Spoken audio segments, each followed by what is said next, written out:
ng bayan, maasahan anumang panahon.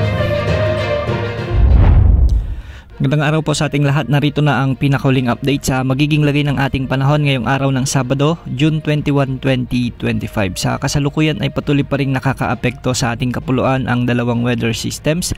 Una rito ang Intertropical Convergence Zone na nakakaapekto sa Mindanao at ilang bahagi ng Visayas, samantalang easterlies naman o ang mainit na hangin mula sa karagatang Pasipiko ang nakakaapekto sa nalalabing bahagi ng ating bansa.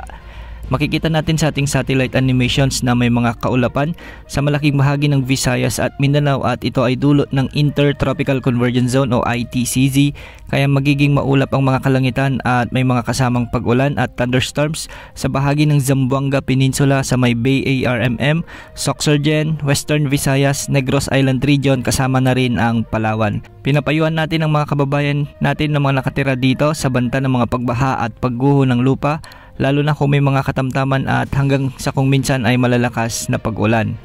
Samantala, dahil naman sa umiiral na easterlies ay magiging maulap din ang mga papawirin na may mga kalat-kalat na pag-ulan at thunderstorms sa may Bicol Region, Quezon Province at ang nalalabing bahagi ng Visayas kasama na ang Mimaropa.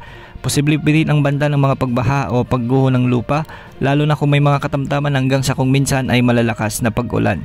Samantala, para naman sa nalalabing bahagi ng Mindanao ay magiging bagyang maulap hanggang sa maulap din ang mga papawirin na may mga isolated rain showers and thunderstorms, dulot pa rin ng umiiral na Intertropical Convergence Zone. Dahil dito, posible pa rin ang banta ng mga pagbaha o pagguho ng lupa, lalo na kung may mga umiiral na severe thunderstorms. Samantala sa Metro Manila at nalalabing bahagi naman ng Luzon ay malinis pa rin ang mga kalangitan, kaya magiging bahagyang maulap hanggang sa maulap ang mga papawirin na may mga isolated rain showers at thunderstorms. Posible ang mga kalat-kalat na malalakas na pag-ulan, lalo na sa hapon at gabi, dulot ng mga mairal na thunderstorms, kaya posible pa rin ang banta ng mga pagbaha o pagguho ng lupa. Para naman sa lagay ng mga pag-alon sa ating karagatan ng mga baybayin sa kanlurang bahagi ng Southern Luzon, Visayas at Mindanao ay posible ang mga pag-alon hanggang 1.2 meters, samantalang sa nalalabing baybayin ng bansa ay posible hanggang 1 metrong pag-alon. Walang nakatas na gale warning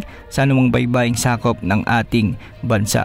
Samantala, posible muling umiral ang habagat sa huling bahagi ng Hunyo o sa huling linggo ng buwan ng Hunyo. Ngunit pagsapit ng unang linggo ng Hulyo ay mas lalakas ito at magpapaulan muli sa malaking bahagi ng kanlurang bahagi ng Luzon at Visayas. Pinapayuhan natin ang ating mga kababayan na ngayon pa lamang ay maghanda na sa posibleng maging epekto ng habagat sa mga susunod na linggo. Base naman sa 15-day wind outlook natin ay wala pa rin tayong nakikitang sama ng panahon na posibleng mabuo o pumasok sa ating area of responsibility sa susunod na 2 linggo.